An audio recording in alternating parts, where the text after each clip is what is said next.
UFOs, unidentified flying objects. They appear as sleek metallic discs in daylight skies, or mysterious shapes that illuminate the night. Where do UFOs come from? What do they want? Are they merely inventions of the modern age? If so, why do they appear in early paintings? If UFOs are kites or planes or weather balloons, why do they move like nothing else on Earth?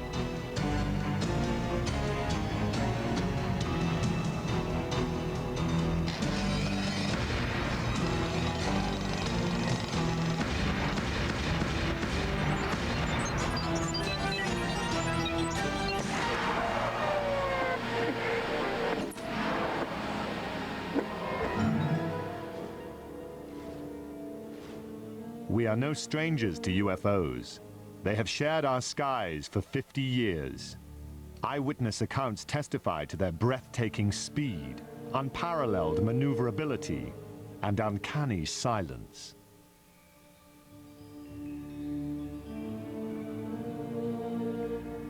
These stealthy visitors have shown up unexpectedly in photographs taken all across the globe.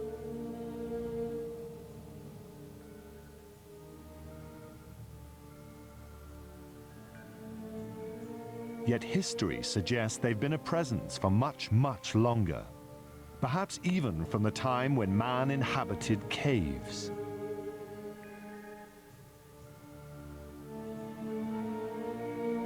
The walls of these primitive dwellings were often painted with figures of hunters and the animals they hoped to snare. Recently, other images have come to light. These tracings were made from caves in France and Spain and show images not normally associated with hunting. Their shapes are very peculiar because they do oftentimes look like UFOs and saucers. And I'm not saying that they are UFOs, that they do represent craft of any type, only that they have a similarity to what we now perceive as maybe craft from another planet as UFOs. And one wonders where the cave people were getting the impetus for putting these on their walls. Obviously, putting paintings on cave walls was a laborious process, and you would only put down the most important things of your daily life. And here these objects appear not once, not twice, but fairly numerous times on the cave walls. The advance of civilization saw the rise of great cities. In 1480 BC, scribes recorded what sounds like the sighting of UFOs during the reign of a pharaoh named Thutmose III. In the year 22 of the third month of the winter, a circle of fire appeared in the sky. After some days it became more numerous and shone with the brightness of the sun, extending to the very limits of the heavens. Royal Records of Thutmose III, 1480 BC. A millennium later, in 332 BC, Alexander the Great laid siege to the Phoenician city of Tyre. Accounts from both sides reported that shield-shaped silver objects appeared in the sky. One supposedly sent down a beam of light that destroyed the city walls.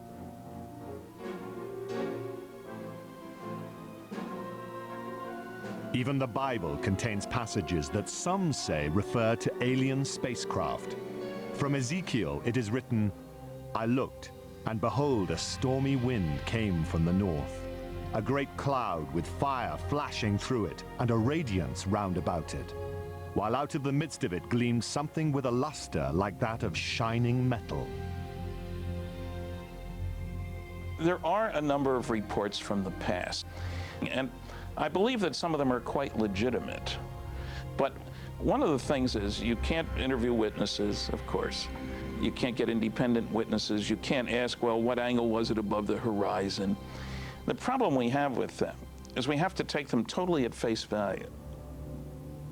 It's always important in looking at these to remember that there are a lot of strange astronomical phenomena that only occur once in a while, like a star going supernova and suddenly appearing in the sky, or a comet which appeared unexpectedly. And so you always have to look at these from the point of view of astronomy. There could be some atmospheric phenomenon or an astronomical phenomenon that they were depicting as something supernatural. As the scientific awareness of the population grew, superstition was replaced by knowledge of what was actually going on in the heavens. However, when an object would fly across the sky and stop, or hover, or seemingly descend to the ground, or maybe exhibit many different color changes or change shape or what have you, then even those people knew that they were looking at something out of the ordinary. The people of Nuremberg had one such experience on April the 4th, 1561. The skies above the city filled with a chaotic array of tube-shaped objects and balls of light. Eyewitnesses called it a frightful spectacle. Chronicles of the time also reported extraordinary displays over Basel during the summer of 1566. These events were depicted in primitive woodcuts made by eyewitnesses. But the most fascinating images have come from the master artists. In 1998, Italian writer Daniela Giordano received international recognition for her landmark study of the enigmatic flying objects depicted by Renaissance artists. She discovered that not only did the artist have these objects in the picture, but he also had people looking at these objects and shielding their eyes, as though the people were actually noting with amazement that something unusual was in the sky. It's unknown why the object's there, but it does appear, and it looks like a UFO. This apparently traditional religious work is known as the Madonna and St. Giovanni. Here too, a witness to the flying object is placed unobtrusively, yet unmistakably, in the background. And it's very obvious that this person's attention is directed to the flying object. And the artist obviously wanted viewers of the painting to see that not only is there the Madonna in the painting, but that there's also an object in the background. Curious airborne craft show up in other media as well. These tapestries from the 1500s depict the life of the Virgin Mary. Lurking in the background is a very familiar shape.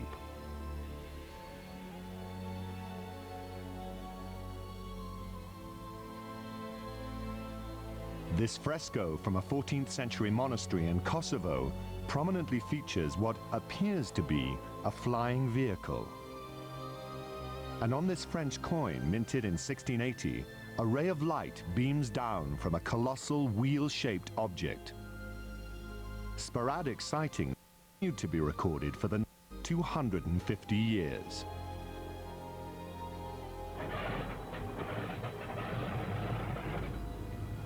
In the 1940s, Second World War pilots joined the long list of UFO eyewitnesses. Some of these pilots would later come forward to tell their stories.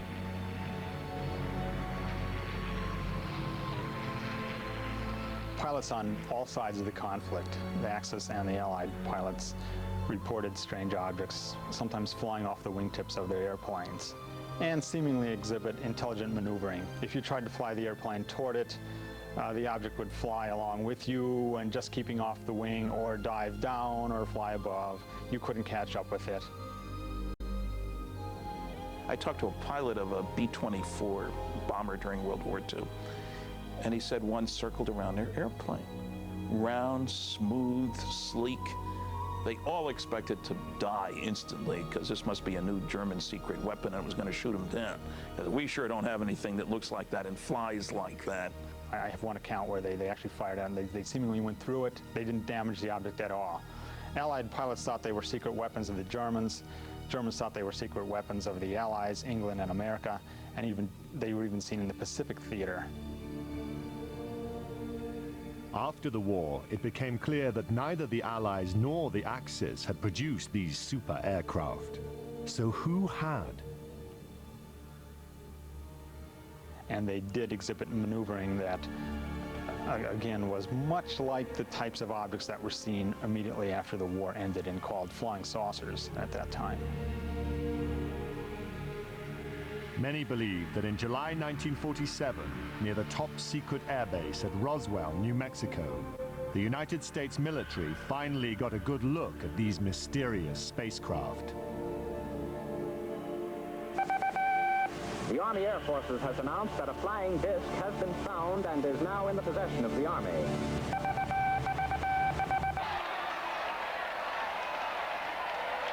The autumn of 1945 saw the triumphant return of American soldiers. After the horrors of war, they headed for suburbia. A new era was dawning, the baby boom. The post-war also brought with it a period of curiosity about the world, a curiosity that wouldn't be fobbed off anymore. People wanted answers.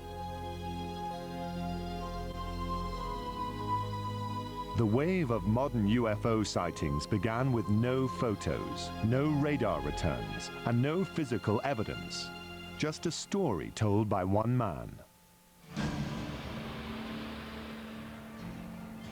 Kenneth Arnold was a 32-year-old successful businessman who sold firefighting equipment and flew his own light plane. On Tuesday, June the 24th, 1947, Arnold was flying towards Mount Rainier above the Cascade Mountains of Washington State.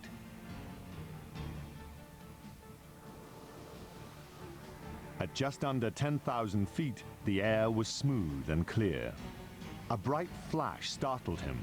To the left and north of Mount Rainier, Arnold saw what he described as 9 unusual aircraft flying at over 1,200 miles per hour. As they passed the mountain, the objects were outlined against the snow. They traveled in a V formation and skittered across the sky in such a way that Arnold said they resembled a saucer skipping across water. Arnold first told his story upon landing at the Yakima, Washington airport. He sketched a series of diagrams to illustrate what he had seen. What he drew was shaped like a crescent, 50 foot long and 3 foot thick, with a rounded point in the rear. When seen edge on, he reported, it looked like a black line. Arnold's story was picked up around the world. Newspapers quickly coined a name for Arnold's skipping discs. They called them flying saucers. Kenneth Arnold was soon enjoying celebrity status. The author of a book and the subject of several magazine cover stories, he was viewed as a combination of space-age visionary and screwball eccentric.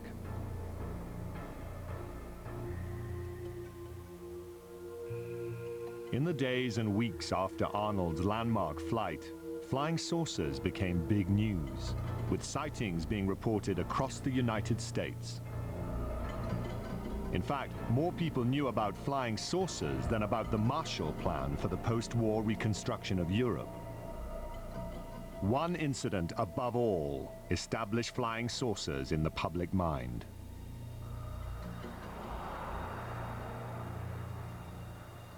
Roswell, New Mexico, lies deep in the empty expanse of the American Southwest. Its very name conjures up memories of an alleged UFO crash and government cover-up. Today, it is referred to as the Roswell incident. In the summer of 1947, the U.S. Army airfield in Roswell was home to the elite 509th Bomb Group. During the war, the B-29s that carried the atom bombs to Hiroshima and Nagasaki had originated here.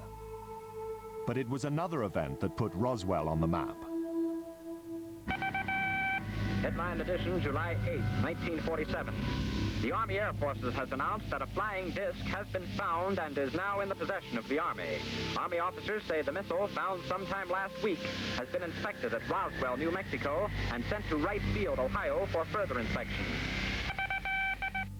Walter Haut was Public Information Officer of the 509th Bomb Group, the official instructed to dispatch press releases to the radio station and newspapers in Roswell.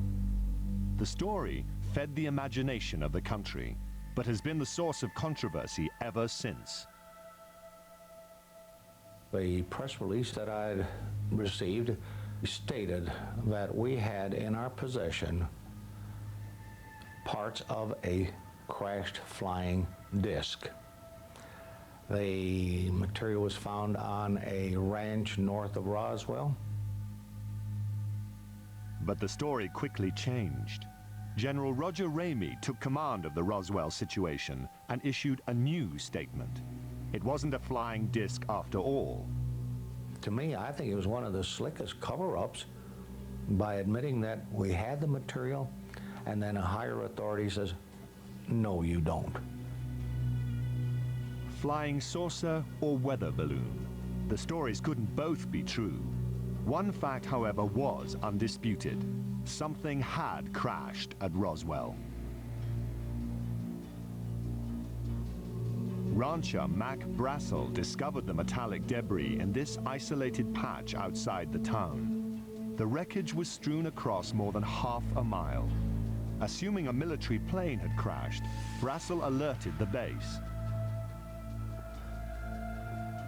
The son of the intelligence officer at the Roswell Army Airfield, Jesse Marcel, recalls that his father had been sent to the debris site to investigate the crash. The night that my dad came home, he was very excited. He woke my mother and myself up and said he wanted to show us something very strange. And as I recall, he said this was parts of a flying saucer. I was 11, almost 12 at the time, and I had seen pieces of an airplane and weather balloons and things like that, but this was not like anything that I'd ever seen before. And the most intriguing portion of the debris that I recall seeing was what appeared to be I-beams. When I looked at this with the light reflecting on it, I noticed what appeared to be some symbols or writing along the inner surface of this I-beam. And the implication was this was something that came from some other planetary system. Author Kevin Randall researched the Roswell incident and learned more about the debris Major Marcel had collected. You have something called metal foil, been described by various people as like tin foil or lead foil. You wad it up into a ball, you drop it on the table, it unfolds itself and there's no sign of a crease. Randall interviewed some people who say they actually handled the mysterious wreckage back in 1947. It was all wadded up when he dropped it, and when he dropped it on the table and it hit the table, it spread out just like it was water. And so they all started holding it and playing with it, and they were trying to cut it with their knives, and they tried to burn it with their lighters, and they couldn't do any damage to it at all. Frankie Rowe's father was a member of the Roswell Fire Department. She recalls visiting the station at the age of 12 when her father and the other firemen inspected the strange metal. So it made the circle of all the firemen that were standing around the table, and everybody did what they wanted to do, and it was laying there, and I reached over and I picked it up. And I sat there and played with it for a while, just wadding it up and dropping it. And when I was holding it in my hand, I couldn't feel it in my hand. Randall discovered evidence that a thorough cleanup of the debris site took place under such tight security that even the sheriff was prohibited from entering. What we understand is you have riflemen on the high points around there facing outward. You've got men cleaning the debris field, putting the material in wheelbarrows, moving it to collection points so they can be put into trucks, brought back. Eventually, they crawled across the area, shoulder to shoulder, picking up all the little bits and pieces they could find. There were also rumors of a second crash site with even more mysterious discoveries. Frankie Rowe's father said that the fire department was called to the scene. There, he claims, quite emphatically, he saw extraterrestrial beings. They'd gotten a call on what they thought was a plane crash about 30 miles north of Roswell. And when they got out there, it was not an airplane. He said it was a flying saucer that had crashed. And there were little, what he called little people. And he said one of them was still alive. That there were two that were covered up laying on the ground. And he said they had been covered up, it looked like with body bags. And the one that was walking around there didn't appear to be hurt. Through his research, Kevin Randall has established what he believes happened next. According to a number of the eyewitnesses, the craft and the bodies were taken to Hangar 84 at the Roswell Army Airfield, where they were held for a period of time before the various flights were initiated and sent out of Roswell. Randall believes that crates containing the alien bodies and flying saucer wreckage were shipped out of the heavily guarded Hangar 84, never to be seen again. When the US Air Force produced a weather balloon to explain the Roswell crash debris, many concluded it was part of a massive cover-up. In the 50s, there was the belief that the US Air Force had proof of some sort that these were alien spaceships and was covering it up to prevent panic. There obviously was a cover-up of this accident, because years later my dad said he was actually part of the cover-up because he went along with the weather balloon story. According to Marcel Jr., his father admitted he'd been ordered to pose with the wreckage from the weather balloon. My dad explained to my mother that this was a non-event. Don't even discuss it with your friends. Don't talk about it. I was a true Air Force brat. I believed in following the orders, you know. He didn't want me to talk about it, so we did not talk about it. These people were visited by military authorities. They were told to keep quiet. Frankie Rowe recalls such a visit from a man in a uniform. He started getting louder and he kept saying, "Don't you understand? You did not see anything." And he had a nightstick type of thing with him that was kind of hanging on his belt. And he took that out and he got very loud and he started talking, and every time he would make a point, he would hit his hand with the nightstick. So he would say, "You didn't see anything, you were not there." And he said, "If you ever say one word about this the rest of your life, we will split up this family. If that's not enough," he said, "you know, this is a big desert out here. We can take you out in the desert." And he said, "No one will ever find your bodies." Was there a death threat? A warning to remain silent about the Roswell incident? What was so vital to protect? At the time of the Roswell crash, New Mexico was host to the most advanced military and scientific experiments on the planet. The Roswell area was the only place in the world where the testing of cutting-edge radar, rockets, and nuclear weapons could all be found. Had these lurking UFOs become a threat to national security?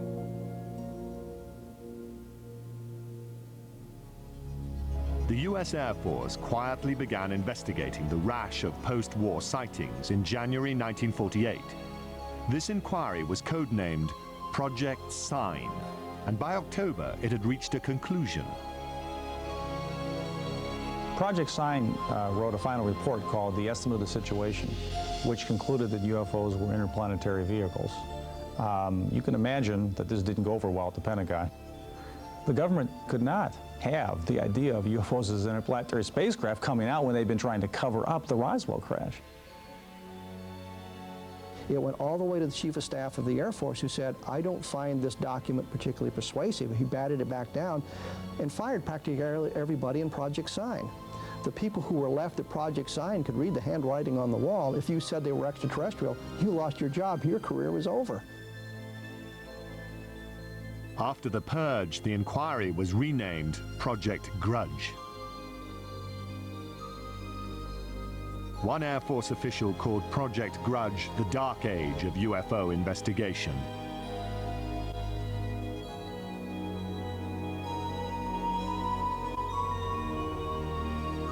In August 1951, this V-shaped pattern of objects appeared over Texas and became known as the Lubbock Lights. Grudge said it was a flock of birds reflecting the glow of the city. This 1950 film was shot in Great Falls, Montana. It depicts bright white dots moving behind the smokestacks of a grain mill. The photographer described the objects as shiny, bright, and metallic, like polished silver. Project Grudge concluded they were F-94 Air Force interceptors landing nearby. After 3 years of debunking UFO reports, Grudge was reorganized into the supposedly more objective Project Blue Book. Blue Book became the focus for public attention and press attention, but it was never scientific, it was never comprehensive. They didn't have radar, they didn't have computers, they didn't have people ready to go up, in aircraft with instruments to monitor UFO sightings. Typically, an officer, a sergeant, several secretaries, their job was primarily to try to tell us that there was nothing to flying saucers. Major Hector Quintanilla Jr. became Blue Book director in 1963. The objectives of the program are twofold. They're the same as they have been since 1953 when the regulation was written. First of all, to try to determine if the UFO phenomena presents a threat to the security of the United States. And second, to determine if the UFO phenomena exhibits any technological advances which could be channeled into research and development.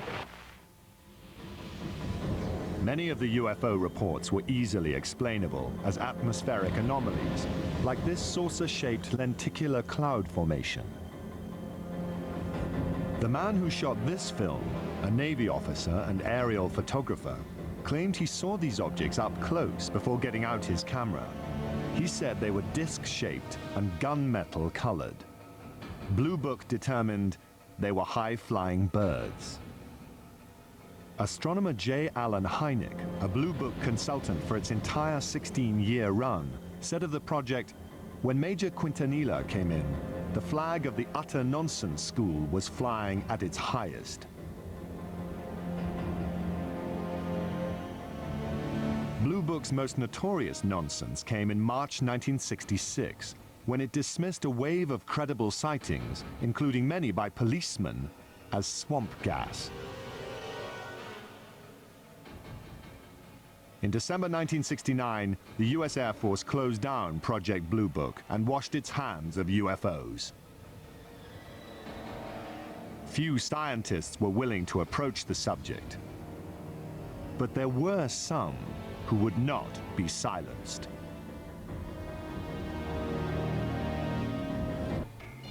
During the 1950s, the U.S. Air Force stood by its Roswell conclusion. The crash was nothing more than a weather balloon. But newsreels show a public that continued to watch the skies, hoping to glimpse a spacecraft. Suddenly, people from coast to coast began seeing UFOs, imagined or real. What followed can only be referred to as a flying saucer craze.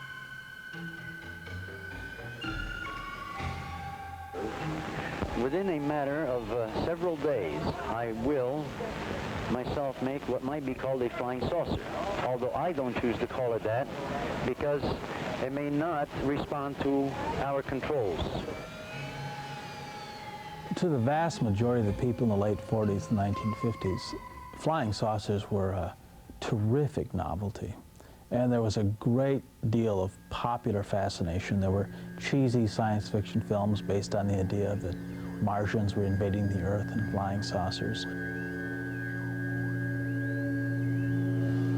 Popular magazines printed on pulp paper would hit the newsstands just in time to cash in on the trend.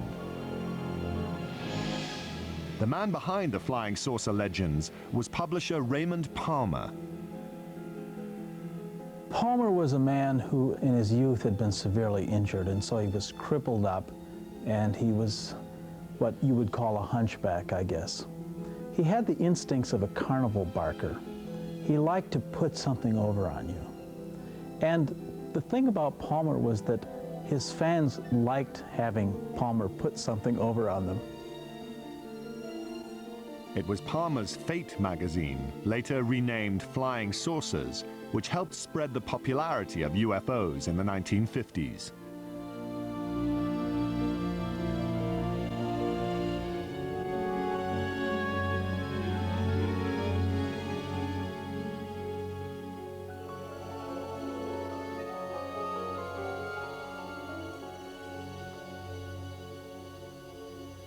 Out of this phenomenon emerged something called the contactee movement. Contactees were people who said that they'd made contact with space people.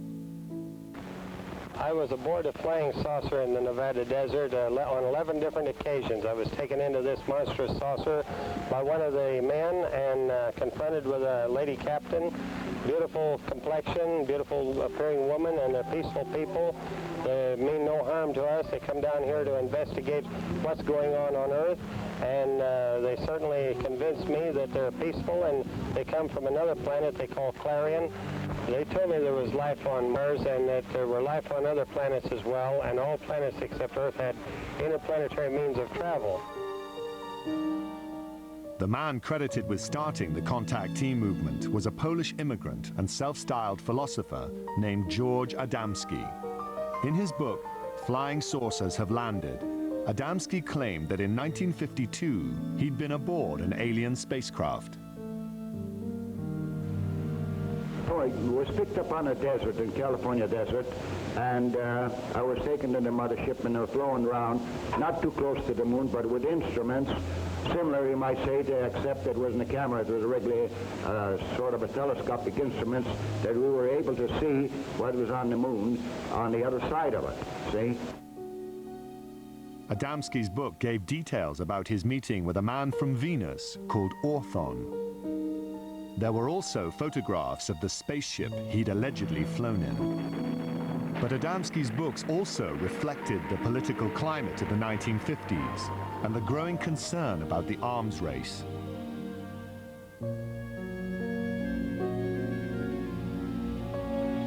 When Orthon departed, he would leave behind these enigmatic footprints. Adamski said they contained a message urging an end to nuclear testing on Earth. In a similar vein, other contactees spoke of aliens from utopian planets who also wanted to prevent all-out nuclear war. I have a picture here of the gentleman who escorted me through the craft, and I would like to show it and describe it.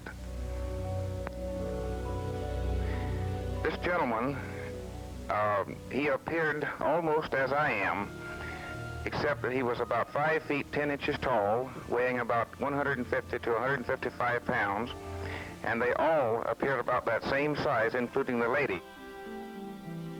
George Adamski would publish 2 more volumes on his contacts with beautiful space people from Saturn and Mars.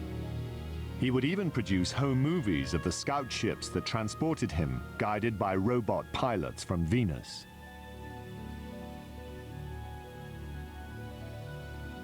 The impact of Adamski's tales led to an unprecedented explosion of flying saucer clubs and conventions. As the flying saucer phenomena continued into the 50s, civilians began to become very interested, of course, people did, and clubs formed up with the classic meaning of the term club, hobbyists, as it were, that were just interested in the wilder, esoteric aspects of the phenomena, particularly the stories of people who said they were in contact with aliens. In March 1954, at Giant Rock in California, more contactees converged for the biggest ever flying saucer convention. More than 5,000 outer space enthusiasts attended. How many trips have you made to outer space? Well, I'd say 350 or a few more. When was the last one? Well, first part of June. And who did you go with? Well, people from Jupiter. I have made telepathic contact for the past 8 years with many space people from many areas of space, both inside and outside of the solar system. The giant rock became a platform for lectures, and stalls were set up to sell books, photos, and souvenirs. Conventions like this gave the contactees a forum to exchange ideas, rumors, and reports. But I do believe what I see. And I am one of those who was inside a flying saucer. I seem to become one with the entire universe. Everything in the universe seemed to be contracted down to one small dot. What were their clothes like? The woman had a radiant red box-pleated skirt and a black velvet appearing blouse and a black and red tam or beret, and the men had clothes very similar to our Greyhound bus drivers. Contactees were also able to describe the alien spacecraft they had seen in astonishing detail. On July the 12th, I took a trip in a flying saucer, which I am pointing right here. The saucer was well equipped with rooms, bedrooms, bathroom, toilets, and this saucer, I went up into Mars, over the Moon, Venus, Clarion, and Orion. When I say Orion, I do not mean Orion. It is a planet outside of our galaxy.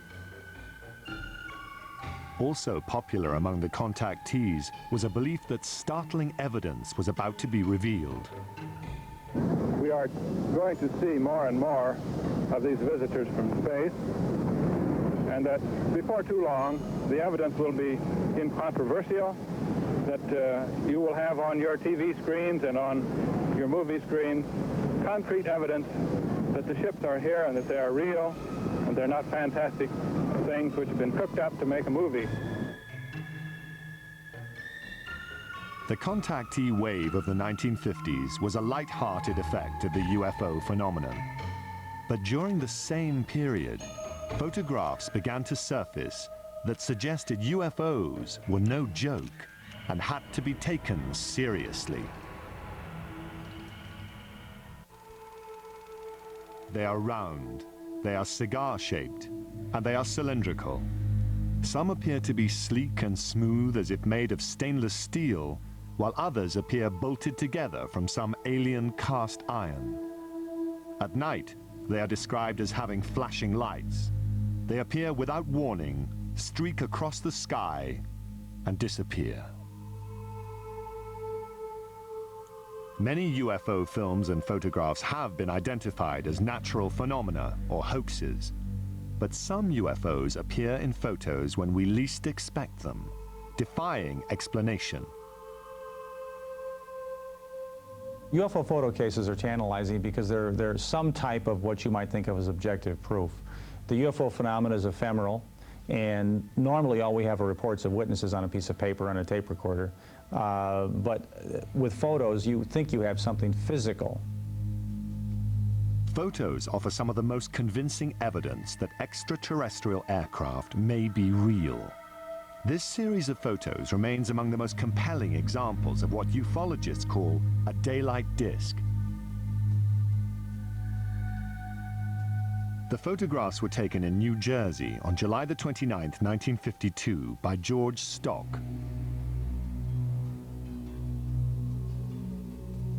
Stock reported that as he was working outside at 4:30 p.m., he looked up to see something unusual flying overhead. Using an inexpensive box reflex camera, he snapped pictures of what he described as a disc-shaped object with a metallic bottom. It hovered momentarily, then accelerated and flew away. All that remains of this astonishing daytime visitation are a few pictures. But are photos reliable evidence for the existence of UFOs? Dr. Bruce Maccabee is an optical physicist employed by the United States Navy. His official research involves high-energy space lasers, but his interest also lies in the detailed analysis of UFO photographs. Of particular interest to Dr. Maccabee are photos which show no evidence of a hoax or misidentification and cannot be otherwise explained. One such example of this occurred at a farm in the rural state of Oregon in 1950. These are two photos taken by a farmer and his wife in 1950 in McMinnville, Oregon. Here's the first photo and here's the second, and we'll get a little bit of a blow-up on these. Using image enhancement equipment, Maccabee brings into focus the startling photographs that were taken in the early evening with a simple camera. See that it's an oval object with a little thing on the top, like a little protrusion at the top of it. This is obviously a hoax of the real thing. There's no halfway point. You can see the image clearly enough to see that it's not a bird or plane or Superman. So the next question is, what could it be? And if we go back over here, we can see that there are electrical wires right up above the object, looking again at the blow-up. And now the question is there any evidence of a suspension underneath the wires? A contrast-enhanced version of the Oregon photo reveals minute scratches that Maccabee must distinguish from a string or line that might have been attached to the object for suspension, if it was a hoax. No one has found any evidence of a line going up above the object. There is a possibility that this thing might have been thrown and photographed, except that the image is not blurred by motion. The U.S. Air Force and the FBI questioned the couple who took this picture. Authorities later confiscated a copy held by the local newspaper. To date, no one has explained why. This photograph is another of the more credible UFO pictures taken. It was snapped in Brazil by a government survey team in 1958. A Brazilian naval photographer on a ship was there with the rest of the men when they saw an object shaped like Saturn, in other words, an object with a ring around it, flying toward an island that they were near, Trinidad Island, flying around the island and then taking off in the distance. And he snapped 4 or 5 or so or more photos of the object with literally dozens and dozens of witnesses.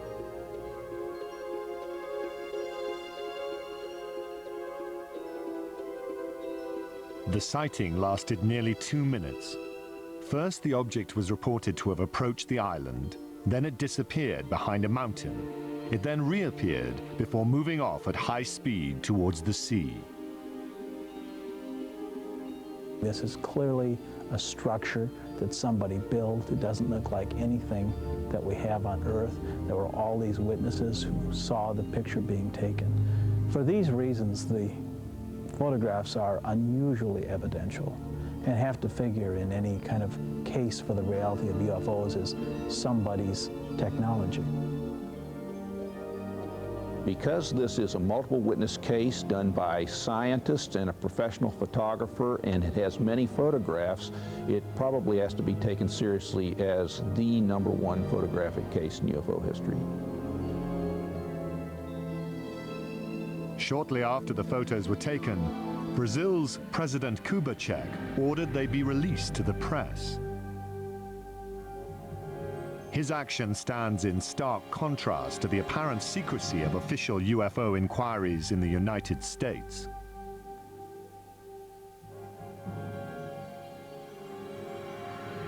Even today, requests for government records are routinely refused. Documents that are released are often censored to the point of uselessness. Perhaps it's no surprise then that many suspect a government cover-up and conclude that unidentified flying objects may indeed originate somewhere other than Earth.